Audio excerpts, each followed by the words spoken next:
Bien le bonjour à vous tous. Alors si vous n'avez pas écouté la première vidéo concernant ce sujet, je vous invite à l'écouter car dedans il y a déjà beaucoup d'informations qui vous permettront peut-être de mieux comprendre mes propos de celle-ci.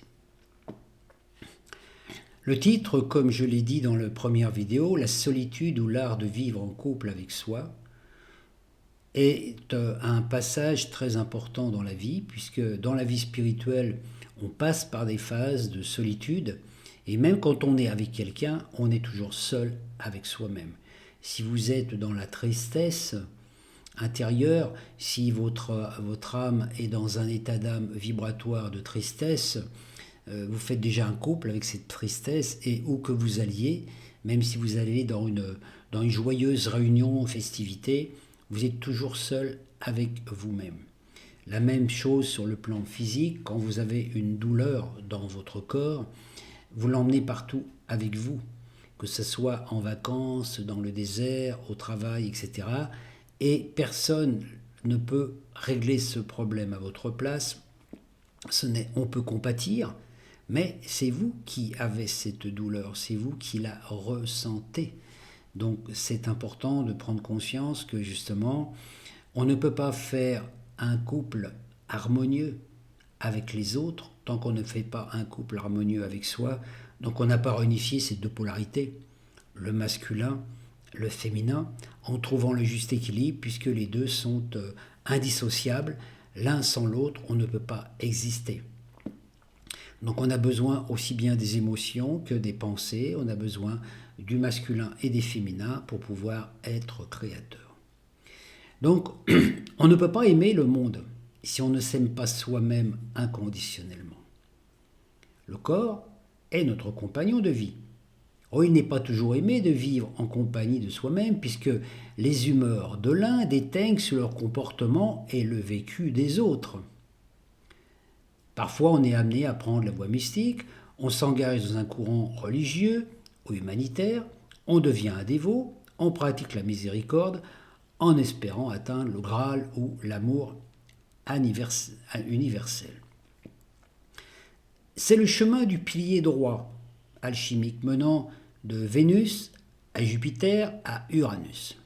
C'est une voie mystique, où les sentiments exaltés peuvent mener vers le divin. Cela nourrit notre féminité intérieure, notre Vénus intérieure. On peut atteindre l'extase mystique sans pour cela avoir la compréhension des lois universelles.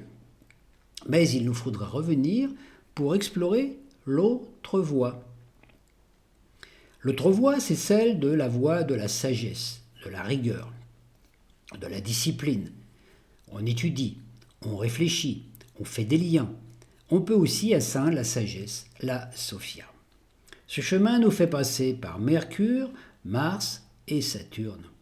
La voie ascétique masculine où l'aspect émotionnel et sentimental est mis au repos.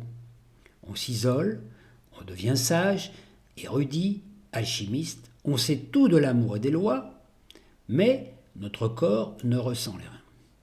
Donc ces deux piliers sont imagés par l'arbre de vie séphirotique, où vous avez d'un côté donc Jupiter, Uranus, Vénus, le côté émotionnel, et de l'autre côté Mercure, Mars et Saturne, la voie de la rigueur et de l'intellect. Et il nous reste une troisième voie, celle du milieu qui part de la Terre, la Lune, et qui va au Soleil et directement à Neptune, la source. Celle menant donc de la Terre, la Lune au Soleil, la voie de l'équilibre, celle où nos deux polarités sont équilibrées et en bonne compagnie. Celle où notre corps, donc la personnalité, libérée des mémoires de l'inconscient collectif, est reconnecté à notre âme solaire via notre corps éthérique rétabli dans sa dimension cristalline. Prenez un arbre de vie séphirotique et regardez. En bas, vous avez ce qu'on appelle Malkout. Malkout, c'est le royaume. C'est votre corps, c'est votre personnalité, c'est ce que vous devez construire, c'est les matériaux qui vous sont octroyés en cette incarnation pour vous réaliser. Au-dessus, vous avez la Lune. La Lune représente l'inconscient, la mémoire collective, mais aussi, on peut dire, toutes les mémoires transgénérationnelles de votre vie. hein, qui sont logés, intégrés dans les mémoires cellulaires et notamment donc dans votre corps éthérique. Au-dessus, vous avez le soleil qui représente votre âme. Et le rayon de votre âme activé dans cette incarnation est celui qui correspond à votre signe solaire. Et au-dessus, vous avez Neptune qui représente la source, qui elle représente tous les signes solaires, le zodiaque, le logos, aussi bien le logos solaire que le logos galactique. Donc vous voyez, donc quand on réunit le corps, vous avez le corps en bas, Malkout, et vous avez le soleil. Entre les deux, il y a la lune. Dès l'instant que la lune est nettoyée des vieux schémas transgénérationnels, hein, vous allez pouvoir passer sur un autre plan vibratoire. Et quand vous voyez la lune, elle est connectée à deux planètes. D'un côté, vous avez Vénus et de l'autre côté, Mercure. Vous voyez, l'émotionnel et puis l'intellect, le masculin et le féminin. Hermès et Aphrodite, qui engendre l'hermaphrodite, celui qui est capable d'être à la fois masculin et féminin, un couple. Donc déjà faire un couple avec soi-même, et ensuite vous montez à l'étape du Soleil, où le Soleil, lui, reçoit les informations de Jupiter et de Mars, qui représentent les mêmes choses au niveau terrestre que sur un plan de conscience supérieure au niveau du soi, etc. etc. Donc, vous voyez, donc ça c'est vraiment le pilier de l'équilibre. Donc dans nos incarnations, nous passons par le pilier gauche, le pilier droit, d'incarnation, des incarnations où on est mystique, où on expérimente l'amour, d'autres où on est plus scientifique, érudit, religieux, moine, nonne, etc. Et puis il y a des incarnations où il faut être au centre. Et c'est cette voie-là que justement a emprunté Maître Jésus, qui avait travaillé ces deux polarités, etc. La voie du juste milieu, donc une capacité de passer des informations qui viennent de la source, donc un enseignement qui vient de la source de sagesse, de Saturne en haut, hein, tout en sans oublier l'amour. Donc, vous voyez, pas un enseignement qui se réservait uniquement à des étudiants dans une école ésotérique, etc., mais un enseignement qui est adapté à tout. Jésus enseignait beaucoup dans les rues. Donc, il donnait un enseignement particulier, ésotérique, très profond, à ses disciples, qui eux étaient plus avancés en conscience, mais il allait dans la foule, soigner les gens, leur parler, raconter des paraboles, etc. Donc c'est ça le juste équilibre. C'est pas se perdre dans l'un ou dans l'autre. Alors vous voyez d'un côté à son époque il y avait ces écoles, hein, le Sanhédrin, avec aussi voilà tous les prêtres qui étaient dedans, qui étaient vraiment enfermés dans leur truc, mais eux ils étaient dans leur truc, mais ils communiquaient pas vraiment directement. Le peuple devait les écouter, mais eux ils vivaient dans une espèce de luxe et d'abondance extraordinaire. Et ces luxe et d'abondance étaient justement générés par tout l'argent qui était perçu justement chez ces pauvres gens. Donc ces pauvres gens qui étaient des esclaves, qui travaillaient, qui étaient complètement, comment je vais dire, épuisés matériellement par des impôts et des choses comme ça, pour justement construire qu'à côté il y ait des êtres qui se baladent dans des belles robes, etc., et qui prêchent la morale. Jésus a été le point central entre les deux, ce point qui nous menait justement la voie directe de l'alchimie, qui consiste à nous réconcilier avec la Lune, c'est-à-dire avec tous les humains qui ont été incarnés de tout temps. Le pardon collectif total, et après on atteint la force du Logos. Hein, voilà. Donc en bas vous avez la Terre qui correspond donc à votre conscience humaine, qui est alignée sur votre conscience solaire, votre conscience divine, qui elle-même est alignée sur la conscience universelle. Corps, âme, esprit ne faisant qu'un. Un alignement synchronique parfait. Donc le corps éthérique est localisé à partir du Santrara, d'où part le cordon ombilical qui, pendant la vie intra-utérine, nourrit notre corps des fluides et des émotions lunaires émanant aussi de notre mère génitrice. C'est le siège de l'inconscient, au sein duquel se trouve ce qu'on appelle l'enfant intérieur, le subconscient, la partie de nous qui est connectée à notre âme solaire. On peut appeler ça le Christ, l'enfant Christ intérieur. La voie donc voilà. Tant que le subconscient reste prisonnier des scories engrangées dans notre corps éthérique. Notre créativité solaire ne peut s'exprimer. Notre enfant intérieur est alors bloqué, frustré, se nourrit de souvenirs, de rancunes, de peurs, d'angoisses, de désirs, d'envie, de regrets, de nostalgie, véhiculés par l'inconscient collectif. Notre corps éthérique ressemble alors à un marécage, une mare putride remplie de pestilence. Et pour que cette eau, putréfiée, retrouve sa pureté originelle, il faut que l'eau céleste émanant de la source puisse circuler librement en elle afin de rétablir un courant de vie et que la mare redevienne fleuve, rivière et que chaque goutte d'éther chante la vie comme le font les gouttes d'eau de la rivière. Oui, quand vous voyez une mare, des fois, vous avez une petite rivière qui est encombrée par des branches et des rochers, puis au bout, vous avez une espèce de mare qui est là, où là, il y a de la pestilence, il y a des nénuphars, etc. etc. Et bien, si vous nettoyez la rivière, et puis que l'eau circule beaucoup plus vite, vous vous rendez compte que petit à petit, la mare se purifie. Et c'est le même travail pour nous. Donc nous passons une bonne partie de notre vie à patauger dans la mare, au lieu de remonter, puis de nettoyer les canaux qui font circuler l'eau de la source. L'arbre de vie, c'est ce qu'il représente. C'est un petit peu, vous savez, comme quand on fait avec ces flûtes de champagne, là, quand on met les unes sur les autres et qu'on fait une fontaine de champagne, on verse en haut, puis ça circule. Ben voilà. Ça, c'est un peu l'image de l'arbre de vie. Ça doit couler. Donc, si à un moment, il y a un verre qui bloque et qui empêche l'eau de couler, eh ben, en bas, ça ne coule plus. Voilà. On pourrait dire même en rigolant, en jeu de mots, « Ah, mais elle coule pas, voilà. Voilà. Ainsi, notre enfant intérieur, qui est réenchanté par le chant de vie, se réjouit et redevient vivant et créateur.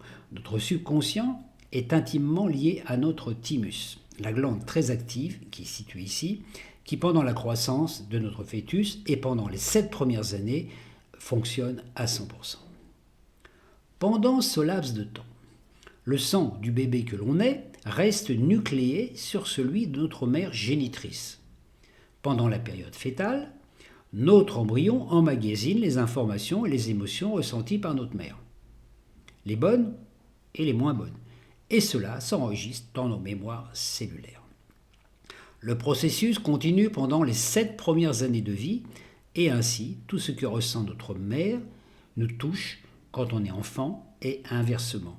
On appelle cela l'instinct maternel. Vous voyez, une mère qui va ressentir que son enfant ne va pas bien, etc., parce que le sang est nucléé sur les mêmes programmations.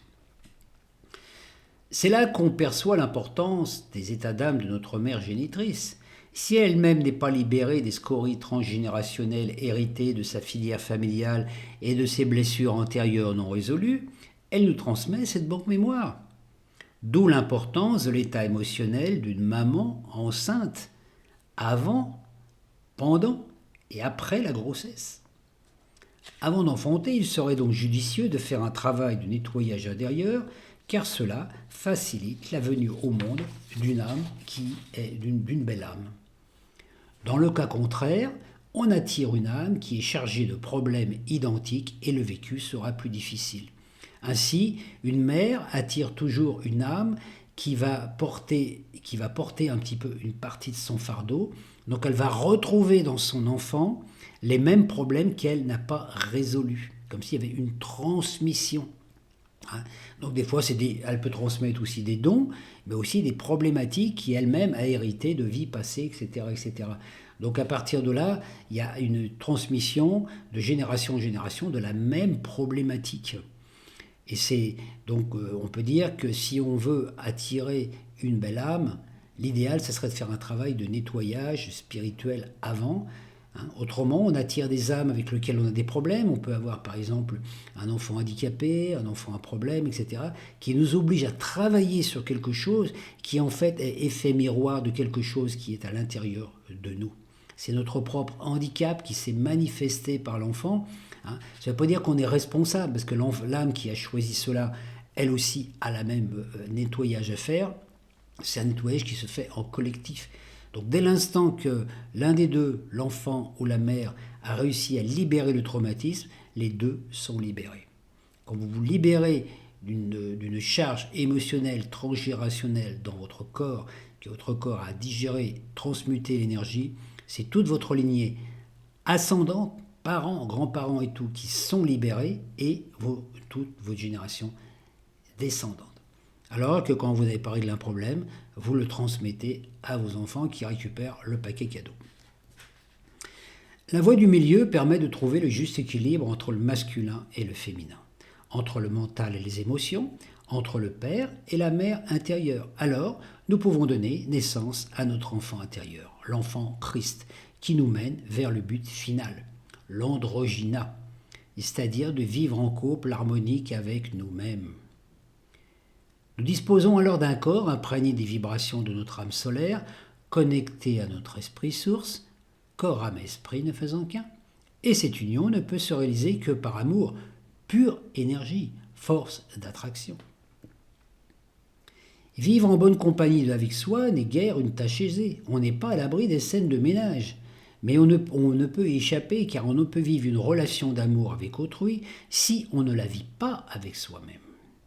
Les croyances religieuses nous ont enseigné qu'il fallait aimer les autres avant soi-même, ce qui a suscité toutes les déviations. Comment peut-on vivre en harmonie avec autrui si on ne l'est pas avec soi? Comment peut-on donner aux autres quelque chose qu'on n'a pas? Dès qu'une souffrance intérieure ressurgit, elle provoque des réactions émotionnelles, déclenchant des conflits dans les couples. Il suffit d'une parole, d'un regard pour réveiller une blessure non cicatrisée. Et c'est la même chose à l'intérieur de nous. Vous pouvez entendre une parole ou quelque chose, ou lire quelque chose dans un livre, qui va provoquer une scène de ménage intérieur. Et tant qu'en intérieur, il n'y a pas cette harmonie, la rechercher à l'extérieur, ça ne sert à rien, puisque si vous avez des douleurs, des souffrances intérieures, et que vous vous mettez en couple, automatiquement, ces souffrances intérieures vont à un moment ou l'autre se réactiver, parce que vous allez attirer quelqu'un qui va être en correspondance, répondance avec, et qui, sans le savoir, va peut-être réveiller cette blessure.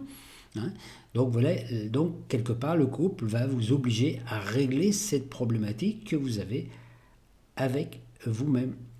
Donc c'est pour ça que c'est important de faire le travail. Si par exemple vous êtes en manque d'amour, vous allez automatiquement attirer quelqu'un pour combler ce manque d'amour. Or, la personne que vous allez attirer, et ça c'est une affinité vibratoire, on attire ce qui nous ressemble, vous allez attirer un être qui a les mêmes demandes vis-à-vis de vous. Donc quelqu'un qui est en manque d'amour et qui a besoin de votre amour. Donc vous attendez de la personne de l'amour, et elle attend la même chose de vous, et l'un et l'autre, vous ne pouvez pas le donner à l'autre puisque vous l'attendez chez l'autre. Vous voyez ? Donc c'est important de prendre conscience de ça, qu'on ne peut pas donner ce qu'on n'a pas. Donc quand on n'a pas dans la joie intérieure, on ne peut pas partager sa joie.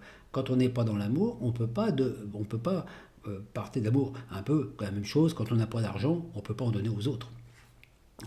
Donc c'est un peu le même principe, vous voyez, par exemple, deux personnes qui seraient fauchées, il y en a un qui dit « Ah bah tiens, il faudrait que je vive avec quelqu'un », donc il va se mettre en couple avec quelqu'un qui est aussi fauché que lui, du coup il y aura deux fauchés, et c'est pas pour ça que le couple va trouver l'abondance. C'est la même chose au niveau amour. Donc l'important c'est de se dire, tout ce qu'on cherche chez l'autre, il faut le découvrir à l'intérieur de soi. Parce qu'autrement, ce sont nos manques, nos carences, nos douleurs. Et quand vous êtes en état de douleur avec vous-même, quand vous êtes dans une souffrance émotionnelle intérieure, et que voilà, automatiquement cette souffrance va se répercuter dans le couple. L'autre, il va dire une parole ou va faire quelque chose qui va réveiller cela, et ça a provoqué une scène de ménage. Voilà. Donc quand on vit seul, il en est de même. Mais on est seul impliqué dans le problème. Et il faut mieux le régler avant de chercher de se mettre en couple, car l'autre aura tôt fait de devenir la victime de nos réactions. Et nous le considérerons comme le bourreau, alors qu'il n'est le révélateur d'une problématique non résolue qu'il porte aussi en lui. Tant que le conflit intérieur demeure, les deux ordres entre les émotions, les pensées et les actions, le désordre extérieur survient. Il commence dans les cellules, maladies, les douleurs se répandent dans les couples, dans les relations, dans les mondes. Et la cause de toutes les guerres commence par ces conflits intérieurs. Il suffit d'une blessure ou d'une rancune non guérie pour déclencher une guerre mondiale. Effet papillon. Regardez le cas des grands tyrans, regardez par exemple le cas du Führer pendant la dernière guerre. C'est quelqu'un qui a vécu des trucs intérieurs difficiles, des états d'âme conflictuels par rapport à des vécus de son enfance, etc. Et qui, à un moment, il était dans ce désordre intérieur, tout ça, il a provoqué, il a désiré autre chose et il a provoqué, déclenché cette guerre, etc. Il n'était pas le seul, il a attiré à lui des gens qui étaient dans la même souffrance, dans la même douleur, dans les mêmes croyances, et regardez ce que ça a créé. Donc on se dit, si on veut être un bien pour la planète, un bien pour les humains, un bien pour l'humanité, commencez par régler tous nos conflits intérieurs. On ne doit plus être en guerre contre soi, ni en guerre entre son masculin et son féminin, ni en guerre contre quoi que ce soit de l'extérieur. Reconnaître que chacun est différent et que nos problèmes ne viennent pas de l'extérieur, mais de notre intériorité. Comme je le disais dans une vidéo récemment, la découverte de soi, c'est pas apprendre plein de choses spirituelles dans tous les livres ésotériques et tout ça, même si ça aide à mieux comprendre, c'est de découvrir qui on est vraiment. Et comment on peut découvrir qui on est vraiment? C'est en étant ici, maintenant, connecté à notre conscience dans l'instant. Quand vous êtes face à quelqu'un, que vous rencontrez quelqu'un que vous ne connaissez pas, vous ne pouvez pas savoir à l'avance comment vous allez réagir. La personne vient, elle va s'exprimer, vous allez avoir un échange énergétique avec, et c'est là que vous allez découvrir qui vous êtes. Est-ce qu'il y a une partie de cette personne qui vous dérange? Cette personne est par exemple colérique. Pourquoi ça vous dérange que cette personne soit colérique? Et là, vous allez découvrir, tiens, en moi, j'ai peut-être des tendances colériques, etc. etc. Donc, c'est la découverte de soi dans la relation à l'autre. Mais ça commence déjà par ce dialogue intérieur, cette prise de conscience à chaque instant, de se dire, tiens, pourquoi je fais ça? Pourquoi je suis toujours pris par cette mauvaise habitude, etc. Il y a quelque chose en moi qui m'incite à ça. Donc, c'est à partir de là, aller à l'intérieur de soi, déloger les indésirables, tous ces hôtes indésirables qui se sont installés chez nous et qui sont comme des squatteurs de notre conscience. Pour s'en convaincre, donc, il suffit d'observer ce qui s'est passé dans les couvents et monastères à une certaine époque. Les jeunes garçons, par exemple, adolescents, enrôlés de force, voyaient leur pulsion sexuelle qui était bridée par des disciplines et exigences, cela générant une lutte intérieure qui bloquait l'énergie au niveau du plexus solaire, le corps astral, qui est le siège du pouvoir. Pouvoir sur soi, pouvoir sur autrui. Le novice n'avait que deux alternatives, soit céder à ses pulsions sexuelles et pratiquer le nanisme ou l'homosexualité, et se flageller ensuite à cause de sa culpabilité engendrée, ou de résister à la tentation et de vivre des crises intérieures entre le corps et l'âme, se torturer, se flageller, porter un cilice jusqu'à considérer le corps comme inutile, ennemi et voire souffrir pour rien. Cela pouvant mener à l'extrême, devenir un inquisiteur. N'ayant pas le droit d'avoir du plaisir en ce monde, c'est l'enfer, la personne devient alors un inquisiteur qui veut détruire tous ceux qui ont du plaisir, ceux qui vivaient le paradis, ceux qui avaient l'extase divine, ceux qui étaient connectés à la source, qui avaient des dons guérisseurs. Voilà. Ou devenir un tyran politique, religieux, qui, croyant être habité et animé par Dieu, n'était en fait qu'une face cachée de la face sombre, dans la face sombre du régent de la planétaire. Vous voyez, donc c'est important quand on voit Jésus, par exemple, quand Jésus commence à soigner des gens, à guérir des gens directement par la parole et simplement par sa présence, automatiquement les pharisiens se pointent, ils disent « Oh là là, c'est le diable !» Donc ça veut dire que quelque part, ils sont tellement perturbés dans leur tête, ils ne peuvent pas supporter, parce qu'il y a les Écritures d'un côté, et puis il y a la réalité, Jésus qui est là, qui guérit, ils ne peuvent pas supporter. Quelque part, que cet être-là ait des pouvoirs que non pas. Alors automatiquement, c'est le diable. Ce qui voudrait dire, chez eux, c'est que c'est le diable qui a le pouvoir guérisseur et non Dieu. Alors que dans la religion, le diable, c'est quelqu'un qui veut plutôt du mal, c'est pas quelqu'un qui veut du bien. Donc là, vous voyez, c'est ce qui s'est passé au Moyen-Âge, où tous les gens qui avaient des pouvoirs guérisseurs, les sourciers, les sourcières, les devins ou certains trucs, ont été considérés comme diaboliques, comme hérétiques, parce qu'ils avaient un pouvoir que les religieux scientifiques qui connaissaient les textes par cœur n'avaient pas. Il y avait de la jalousie dedans. Hein. Comment peut-on concevoir qu'un être qui a le pouvoir de, par exemple, de réparer, de redonner la santé à quelqu'un qui était presque condamné à mourir, hein, comme ça a été le cas, Jésus qui guérissait les lépreux et tout ça, ou une personne qui avait une déformation physique, qu'il avait la capacité de lui redonner son apparence, on peut dire, de bien-être, comment peut-on considérer qu'un être comme ça est maléfique? Et pourtant, c'est ce qui s'est passé. Alors, voilà. Le premier travail est donc une reconsidération de soi, apprendre à s'aimer comme on est, et ne pas laisser notre ego survaloriser, ou le contraire, à partir de jugements, comparaisons, croyances. L'ego est installé comme un gardien du seuil, il nous bloque la porte qui nous permettrait de plonger dans cette ombre. Il ne veut pas voir, hein, quand il y a des gens qui disent « Ah non, non, ça je ne veux pas en entendre parler », vous voyez ? Ou des fois il dit « Ah ben non, non, si, voilà, c'est des gens qui mettent un petit peu, voilà. » Je me rappelle une personne que je connaissais qui avait mis chez elle une phrase qui disait « Si j'ai besoin de votre avis, je vous le demanderai. » Vous voyez, vous avez tout compris avec ça. C'est-à-dire qu'il y a des gens qui ne veulent pas faire un travail sur soi. Parce que quand on fait un travail sur soi, on est confronté à notre ombre, on voit nos parties d'ombre. On voit qu'on n'est pas parfait, qu'on a des choses qu'on a fait dans le passé qui n'étaient pas toujours très sympas, etc. Mais on ne se sent pas coupable, on perçoit, on voit, on observe, on dit « Ah bah oui, c'est moi qui a fait ça, c'est moi. Ce que je vis aujourd'hui, c'est parce que j'ai pris telle décision ou telle décision. C'est de la faute de personne, c'est moi qui ai pris ces décisions. » Donc à partir de là, ça demande énormément d'humilité, d'accepter de voir sa part d'ombre. Et les gens qui ne veulent pas voir leur part d'ombre, automatiquement partent dans des combats contre l'extérieur, etc. etc. Hein. Et puis le combat se perpétue. Voilà, on combat l'ombre chez les autres. Alors regardez, quand on commence à nourrir des concepts, des idées, des projets qui consistent à dénoncer l'ombre des autres, vous voyez, même actuellement, dans notre côté, voilà, l'ombre de ceci, l'ombre de cela, de tous ceux qui nous dirigent, etc.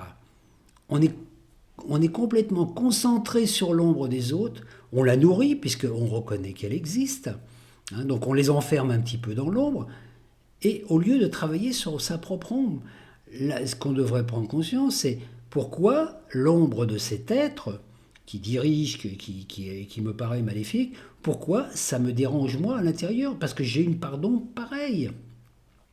La question qu'on a à se poser, par exemple, quand on voit un dirigeant politique qui est par exemple très riche ou qui est dans les magouilles, c'est de se dire, mais si moi j'étais à la place de cet homme, est-ce que je ferais mieux?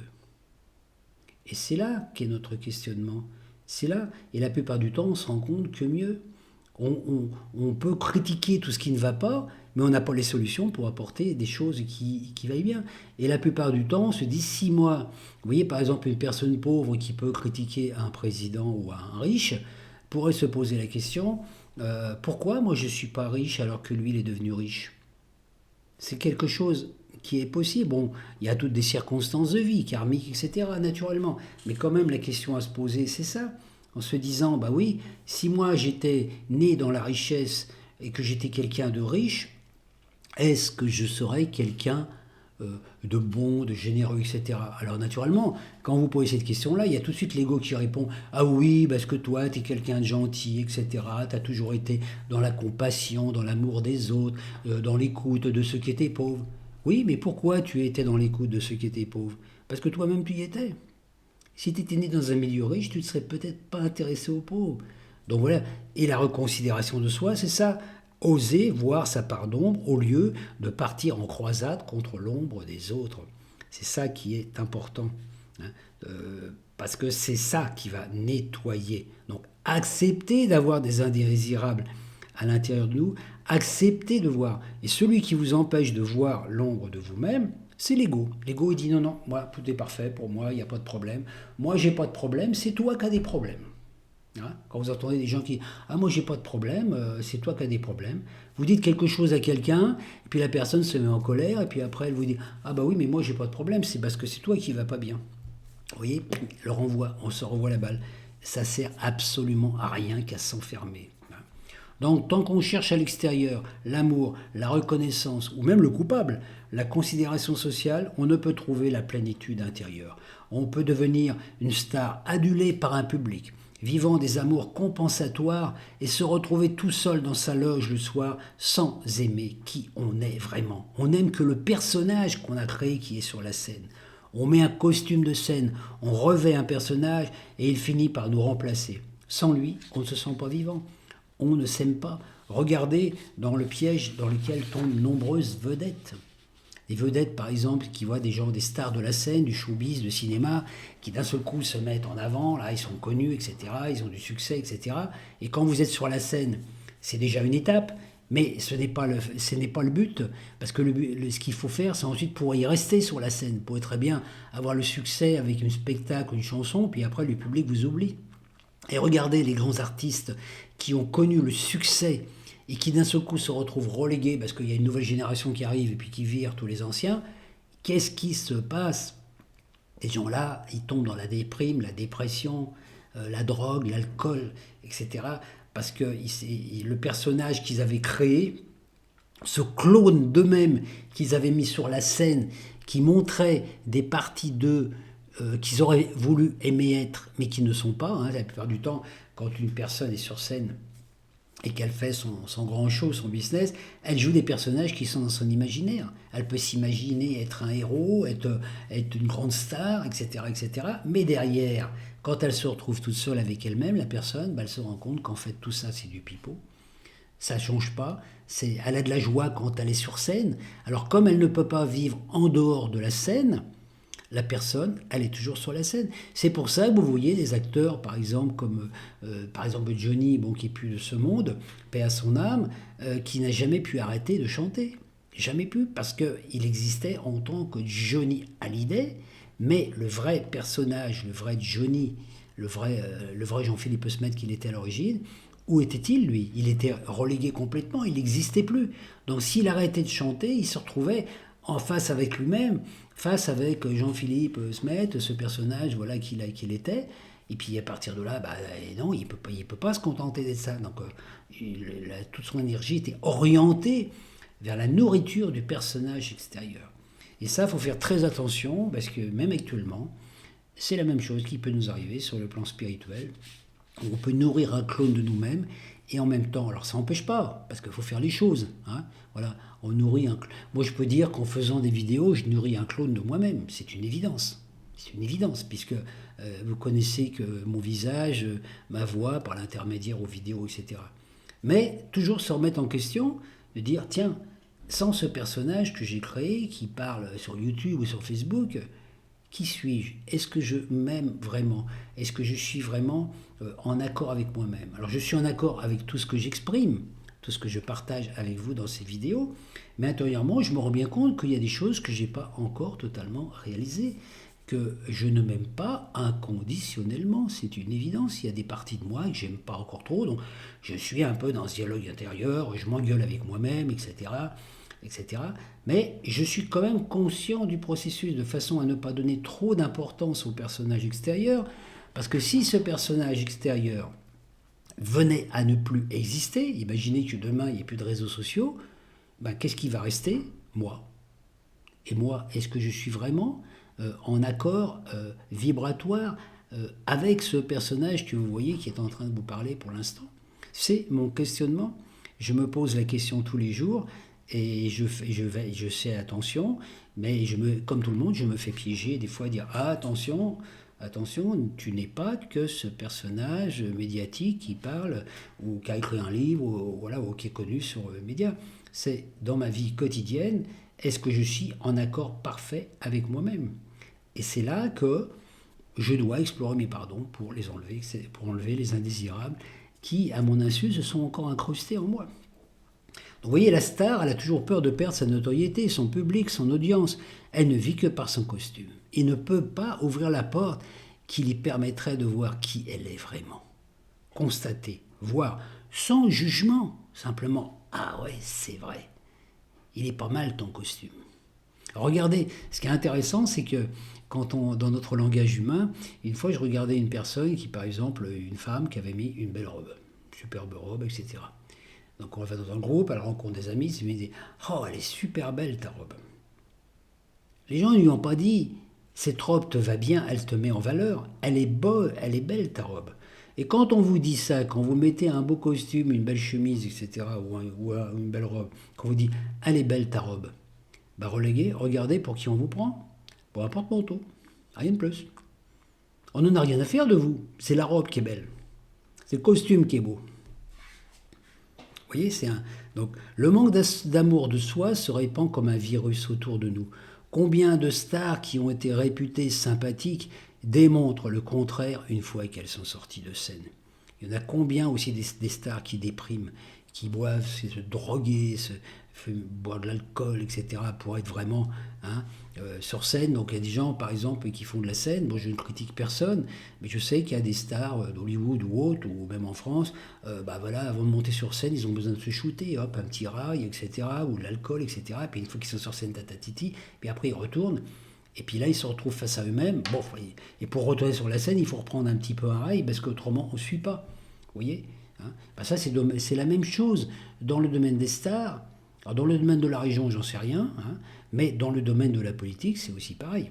Vous voyez, des gens qui sont obligés de prendre des drogues, des choses pour nourrir le personnage social qui est là, et qui en fait n'est qu'un fantoche, c'est une marionnette. Donc de nos jours, les réseaux sociaux servent de scène où chacun se crée un profil, un avatar, diffuse des photos, raconte sa vie comme si elle intéressait les autres, partage les publications qui correspondent à ses désirs afin de faire croire qu'ils sont identiques, critique ceux qui ont réussi et si eux n'ont pas réussi, cherche à avoir un maximum de public, de followers pour avoir l'impression d'exister. À l'heure qu'ils se morfondent seuls dans leurs deux pièces minables, incapables de s'aimer. Ils aiment ce profil qu'ils voient sur l'écran, mais pas celui que leur renvoie leur miroir de leur salle de bain. C'est pour ça que les réseaux sociaux, dans un certain sens, peuvent devenir quelque part énergivores et puis aussi des grands écrans d'illusion.